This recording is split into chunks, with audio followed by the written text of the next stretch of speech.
Salve, salve, gente boa, seja bem-vindo, muito bem-vindo aí ao canal. Nesse vídeo nós vamos falar a respeito do seguinte, querido. O diabo pode marchar, mas é rumo à derrota. Você crê nisso? Vem comigo até o final, sabe aí não?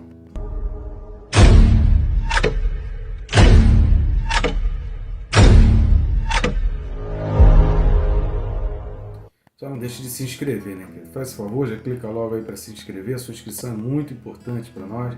Aproveita e clica no sininho, que o sininho vai te ajudar a se disciplinar para todos os dias você estar em contato com a palavra, né? Você está estudando a palavra. Então o sininho te dá esse despertar, ajuda nessa disciplina. Eu peço também, querido, sua colaboração para você curtir, comentar e compartilhar. Nos ajuda a levar essa palavra cada vez mais longe. Temos aqui feito com bastante esforço, muita luta, mas temos colocado aí diariamente às 6 da manhã, gratuitamente, estudos da palavra que talvez você pagaria uma fortuna para conseguir aprender. E aí está de graça no canal, vamos levar essa bênção para mais pessoas aí. Então eu conto contigo, curtindo, comentando ou compartilhando, assim a gente consegue levar a palavra mais longe. Quanto mais pessoas tiverem acesso ao canal e assistindo esses vídeos, significa que tem mais pessoas em contato com a palavra de Deus. Posso contar contigo? Então vamos junto, texto desse vídeo, Apocalipse capítulo 20, e os versículos são 9 e 10. Apocalipse 20, versículo 9 e 10, diz assim: Marcharam então pela superfície da terra e sitiaram o acampamento dos santos e a cidade querida. Desceu, porém, fogo do céu e os consumiu. O diabo, o sedutor deles, foi lançado para dentro do lago de fogo e enxofre, onde já se encontram não só a besta, como também o falso profeta, e serão atormentados de dia e de noite pelos séculos dos séculos. Aleluia, né, querido? Que maravilha saber da vitória, a gente conhecer a vitória de Deus sobre o diabo, sobre os seus anjos, e a gente ter a consciência de que todo tormento, toda sedução do diabo, toda malignidade, tudo que é mal e tudo que é o caos, um dia vai chegar ao fim.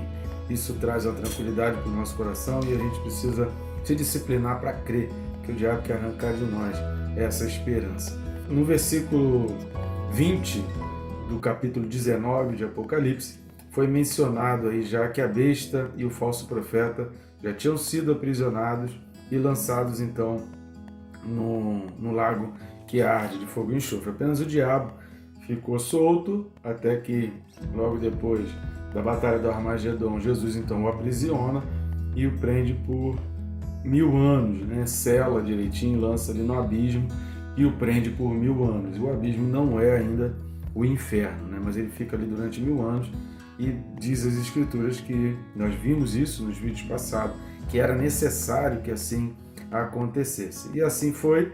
O diabo então foi solto, a gente viu aí nos vídeos anteriores a esse aqui, assista pelo menos uns 5 ou 6 vídeos aí anteriores a esse, e os que a gente menciona lá, né, para você ter entendimento melhor, e assim a gente ter a compreensão daquilo que a Escritura está falando. A gente já disse aqui a respeito de Gog e Magog, é importante você ler esse texto e dar uma lida lá nos capítulos 38 e 39 de Ezequiel, que vai falar um pouco a respeito dessa batalha aqui, desse momento.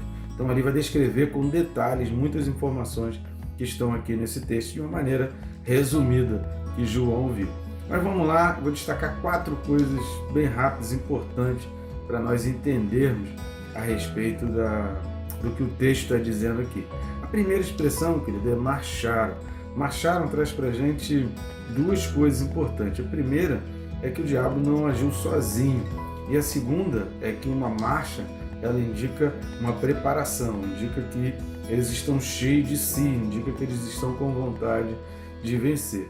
O diabo não faz nada sozinho e ele quer juntar para tentar algum tipo de vitória. É assim que ele age sempre e é por isso que muitas pessoas acabam se deixando seduzir, porque ele vem com promessas fáceis, sabe? Ele vem com promessas muito trazendo de facilidade. Por que algumas pessoas tendem a aderir muito a discursos políticos de ideologias que falam em vamos ajudar o próximo, mas deixa o governo fazer.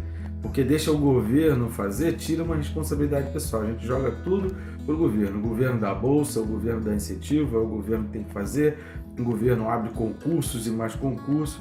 e a gente só vive a vida às custas do governo. O problema é que o governo não se sustenta sozinho, precisa ter impostos sendo pagos, precisa ter pessoas abrindo negócios, pessoas montando, são os empresários que na realidade sustentam o país, são as empresas, sejam grandes, médios ou pequenos, mas são eles que sustentam o país, né? Sem eles não tem carro, não tem nenhum outro tipo de imposto, não tem mais tributo nenhum, ninguém vai comprar nada e aí o país vai entrar numa falência porque nem dinheiro para toda a população o governo vai ter. Então esse tipo de ideologia que joga para o governo esse tipo de sustentação tira do ser humano a responsabilidade dele ajudar o próximo, dele dar um emprego, dele montar um negócio, porque isso dá trabalho. Então muita gente prefere a preguiça a ter que trabalhar. São as ofertas, são as seduções que o diabo vem tentando fazer exatamente para criar essa dependência do ser humano no sistema dele. Então a nossa dependência tem que estar em Deus. Esse marcharam indica muito isso. O diabo ele vai juntar pessoas, as pessoas vão ser seduzidas exatamente por essas promessas fáceis que o diabo vai estar fazendo. Na realidade ele sabe que a derrota tá certa ali, a gente viu isso em Apocalipse 12:12. Ele sabe que pouco tempo lhe resta e ele sabe que a derrota está certa, mas ainda assim pessoas vão acreditar nele, ele vai ter esse poder de convencimento. É óbvio que ele não vai dizer a verdade, porque ele é o pai da mentira. O pai da mentira vai falar a verdade. É ilusão querer esperar isso, né, querido? Então, vamos lá. O segundo ponto desse texto que chama é que eles marcharam pela superfície da terra. Então essa expressão aí da terra nos dá a entender, faz parecer, e a gente vai ver com relação até aos santos aí que a gente vai falar no próximo tópico, que o reinado com Cristo não é exatamente na terra. A gente for imaginar a população e a numerosa multidão que o próprio livro do Apocalipse nos traz sobre aqueles que são cristãos, né? Aqueles que lavaram as suas vestes no Cordeiro, porque a gente precisa entender que o livro do Apocalipse usa a expressão santos para pontos diferentes, né? Normalmente ele indica os cristãos mais como os lavados, os que lavaram as suas vestes, ou como nós vimos aí, aqueles aos quais foi dada autoridade de julgar, no versículo 4 do capítulo 20, a alma dos decapitados por causa do testemunho e por causa da palavra. Essa expressão por causa do testemunho e por causa da palavra também já aparece outras vezes no Apocalipse para indicar aqueles que são realmente cristãos, fazendo distinção dos judeus, do povo realmente de Israel. Quando está falando aí da terra, dá a entender, parece que está fazendo uma diferença com esses que estão reinando com Cristo. Não é certo, querido, isso não significa que a gente tenha plena certeza, mas tudo indica, tudo caminha nessa direção. Por isso, a gente entende que aqui está falando de um ataque na terra e o reinado de Cristo vai ser no céu. Terceira coisa que a gente vai destacar é exatamente essa expressão acampamento dos santos. A palavra acampamento aí no grego é parembolé. Parembolé, querido, era muito usado para se referir ao povo de Israel no deserto. Aquele acampamento, sabe, aquele ajuntamento, cada vez que o povo parava naquela caminhada do deserto, a expressão utilizada ali para acampamento era essa, parembolé, porque no grego há outra palavra que possa se relacionar a acampamento. Mas poucas vezes essa palavra é utilizada também com relação ao acampamento de soldados romanos.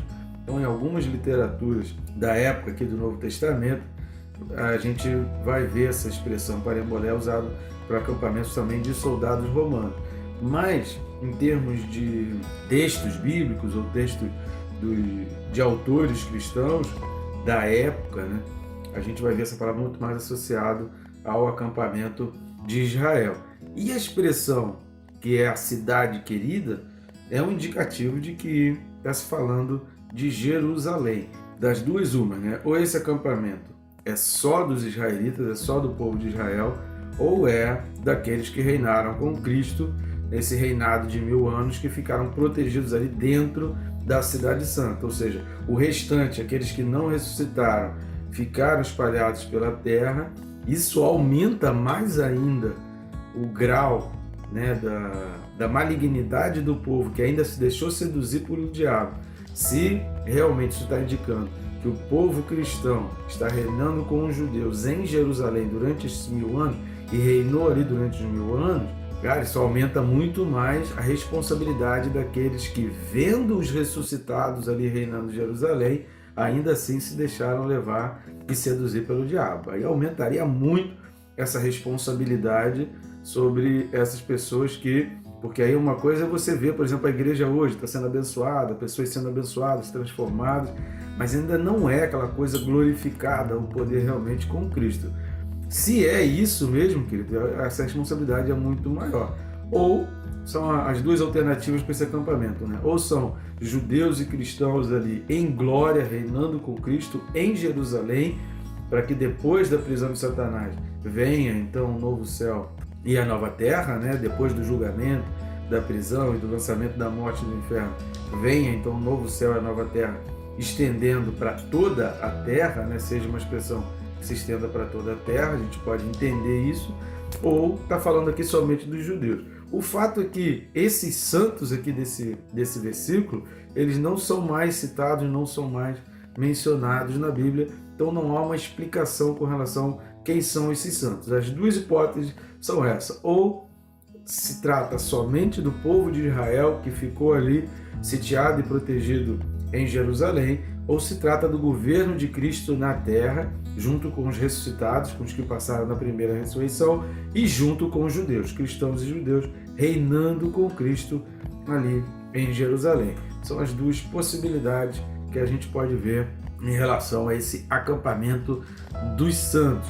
E a última coisa que a gente vai destacar aqui, querido, é o versículo 10. O versículo 10 diz que o diabo, sedutor deles, foi lançado para dentro do lago de fogo e enxofre.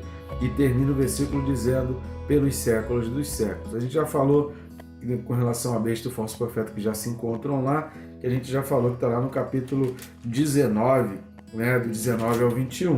O vídeo também já está aí no nosso canal, é só você assistir. Com relação a essa expressão de que ele foi lançado pelos séculos dos séculos, isso daqui é uma notícia maravilhosa para nós, porque você consegue ter uma esperança no dia de amanhã. Não importa o sofrimento que você está passando, não importa a situação que você está passando, não importa a opressão que você esteja passando, você precisa abraçar essa palavra e acreditar. A vitória final é real e existe. Um dia, tudo aquilo que é mal, tudo aquilo que oprime, tudo aquilo que destrói, todo tipo de injustiça, todo tipo de iniquidade, todo tipo de tentativa de destruir a nossa alma, a nossa moral, de destruir a nossa fé, um disso tudo vai acabar e a gente vai reinar em Cristo sem a menor possibilidade de que o mal possa voltar a existir aqui na terra ou contra nós, querido. Isso é uma mensagem de extrema vitória. Você já recebe, querido, essa vitória? Você consegue crer nisso? Abraça isso, querido, e independente das lutas que você está passando, ore para Deus nesse momento, encerre esse vídeo e ore aí para o Senhor, dizendo: Deus, muito obrigado, porque a minha vitória está mais perto do que eu imaginava. Cada dia que passa, a minha vitória está mais perto. Não importa a dor, não importa o problema, não importa o tamanho da situação que a gente esteja passando hoje, saber que haverá um amanhã de vitória, de luz, de glória e de regozijo, de paz, querido. A melhor paz que a gente pode ter é a certeza de que jamais o mal pode nos alcançar. E isso consola o nosso coração.